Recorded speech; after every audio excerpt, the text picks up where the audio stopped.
Saya Geswin Gernes, NIM A4 2018 0028 kelompok 2 dengan dosen pembimbing Ibu Endang Setianingsih Magister Sains. Di sini saya akan menyampaikan dan menjelaskan beberapa kegiatan kuliah kerja lapangan atau KKL yang telah dilakukan. Program Studi Pendidikan Biologi Fakultas Keguruan dan Ilmu Pendidikan Universitas Muhammadiyah Surakarta mengadakan kuliah kerja lapangan atau biasa disebut dengan KKL, di mana KKL ini dilakukan secara virtual. Hal tersebut dikarenakan pada tahun ini pandemi masih berlanjut sehingga belum dapat melaksanakan KKL secara offline. Kegiatan KKL ini diawali dengan kegiatan pembekalan, yaitu menjelaskan tentang serangkaian kegiatan yang akan dilakukan selama KKL virtual ini berlangsung.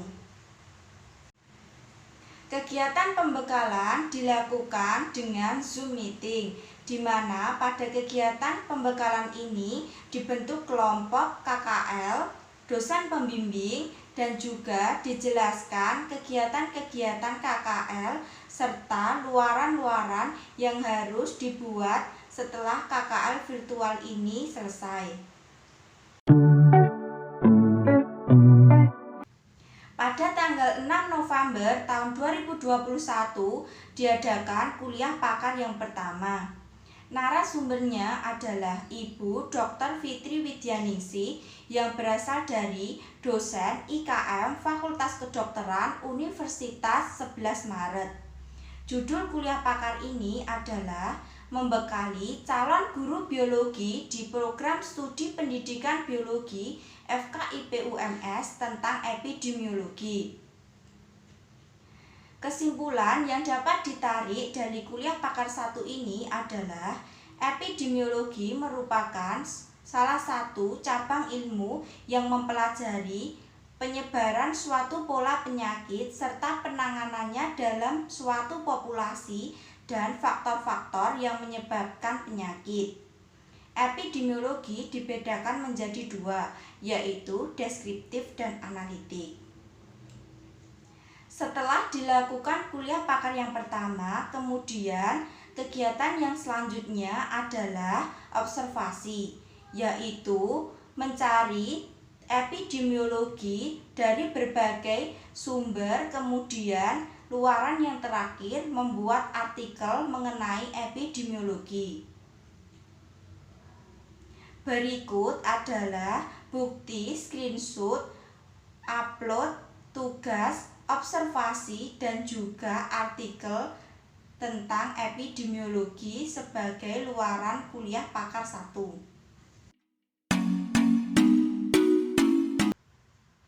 Pada tanggal 27 November tahun 2021 diadakan kuliah pakar yang kedua dengan narasumber Ibu Lulus Susanti yang berasal dari Balai Besar Penelitian dan Pengembangan Vektor dan Reservoir Penyakit Salatiga. Judul dari kuliah pakar ini yaitu membekali calon guru biologi di program studi pendidikan biologi FKIP-UMS tentang vektor penyakit. Berdasarkan kuliah pakar yang kedua ini, dapat disimpulkan bahwa vektor merupakan antropoda atau serangga yang dapat menularkan penyakit dari penderita ke orang lain. Selain itu, pada kuliah pakar ini juga membahas tentang jenis-jenis dari vektor yang dibedakan menjadi 2, yaitu vektor mekanik dengan contohnya kecoa, lalat, dan yang lainnya. Kemudian vektor biologis contohnya nyamuk, tungau, dan yang lain. Selain itu juga membahas tentang habitat dari vektor penyakit. Salah satu contohnya yaitu penyakit DBD dengan habitat vektornya yaitu bak mandi, ban bekas, dan juga tempat sampah. Setelah selesai kuliah Pakar 2 ini juga dilakukan observasi dengan mencari dari berbagai sumber sesuai dengan tema-tema yang telah ditentukan. Pada kesempatan ini saya memilih tema serangga dengan vektor penyakit yaitu kutu kepala. Setelah dilakukan observasi dari berbagai sumber, kemudian luaran terakhirnya yaitu membuat sebuah infografis tentang vektor penyakit dari kutu kepala tersebut. Berikut adalah bukti pengumpulan tugas, hasil observasi, dan infografis yang telah diupload dalam media sosial maupun psikologi.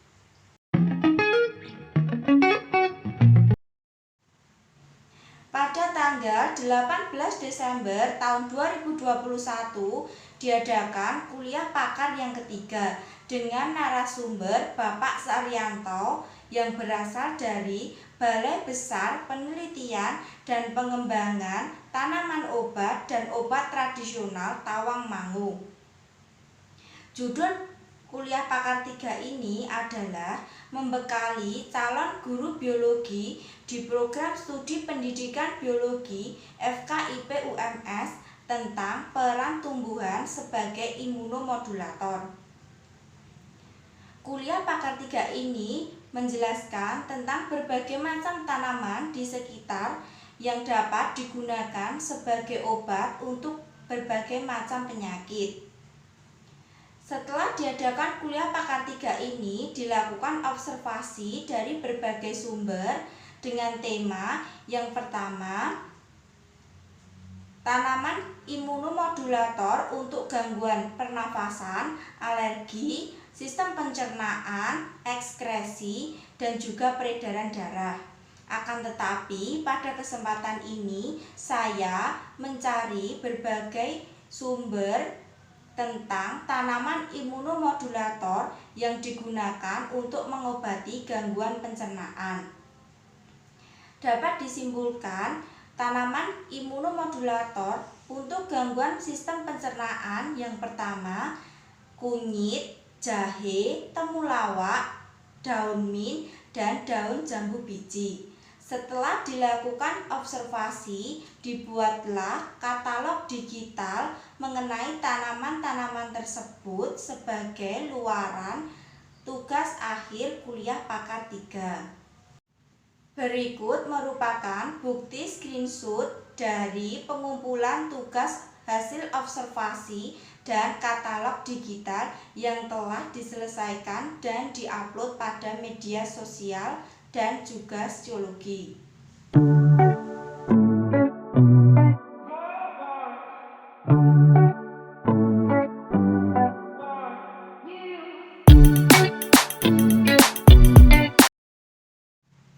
Sekian penjelasan kegiatan kuliah kerja lapangan atau KKL yang dilakukan secara virtual. Kurang lebihnya saya mohon maaf. Wassalamualaikum warahmatullahi wabarakatuh.